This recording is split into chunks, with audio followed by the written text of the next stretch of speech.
বিতর্ক আমাকে কিছু বলার সুযোগ করে দেওয়ার জন্য। মাননীয় মডারেটর, বিচার মণ্ডলী আমার সামনে সকলে আমার সালাম নেবেন। আসসালামু আলাইকুম। মাননীয় মডারেটর, আজকে বিতর্ক বিষয় প্রাপ্তি নারীদের উন্নয়ন ক্ষেত্রে সাধারণ শিক্ষণের আগে শিক্ষায় মুখ্য যুক্তি তত্ত্বের ভিত্তিতে আমি এই বিষয়ের বিপক্ষে অবস্থান করেছি। যেখানে বাংলাদেশের একজন স্পিকার সাধারণ শিক্ষা শিক্ষিত হয়ে তিনি 2000 সালে যুক্তরাষ্ট্রে এক্সেল বিশ্ববিদ্যালয় থেকে আইনটি গবেষণার বিষয়ে সংবিধান বিষয়ে মানবিক অধিকার নিয়ে এসেছেন। আবার অন্যদিকে বেগম রোকেয়া একজন সাধারণ শিক্ষিত হয়ে মেয়েদের অধিকার নিয়ে এসেছেন। তার অধিকারের ফলে একজন নারী এখন ঘর থেকে বেরিয়ে কাজকর্ম করতে পারে। সে সাধারণ শিক্ষায় শিক্ষিত হোক বা কারিগরি শিক্ষায় শিক্ষিত হোক, কিন্তু সে নারী এবং অধিকার দিয়েছেন বেগম রোকেয়া। সেখানে আপনার সাধারণ শিক্ষা নয়, কারিগরি শিক্ষাকে বড় করে দেখছেন। দেখেন, কারিগরি শিক্ষা আর সাধারণ শিক্ষায় এই অধিকার কে এনে নিয়েছেন? বেগম রোকেয়া। সে কিন্তু একজন সাধারণ শিক্ষায় শিক্ষিত হয়ে পরে কিন্তু কারিগরি শিক্ষা কে এগিয়ে নিয়ে যাচ্ছেন প্রতিনিয়তই।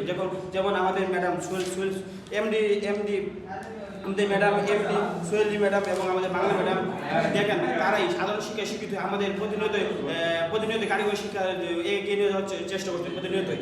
আর স্যারে কিছুক্ষণ আগে একটা কথা বললেন যে গ্রামের মেয়েরা সবসময় একেবারেই গ্রামের বাস করে, যেখানে নারীরা একেবারে গ্রামে বাস করে। এখন সেই নারীরা কীভাবে কারিগরি শিক্ষা নিতে পারবেন, সেখানে সাধারণ শিক্ষায় শিক্ষিত হয়ে কারিগরি শিক্ষাকে এগিয়ে নেওয়ার জন্য প্রতিনিয়তই চেষ্টা করছেন।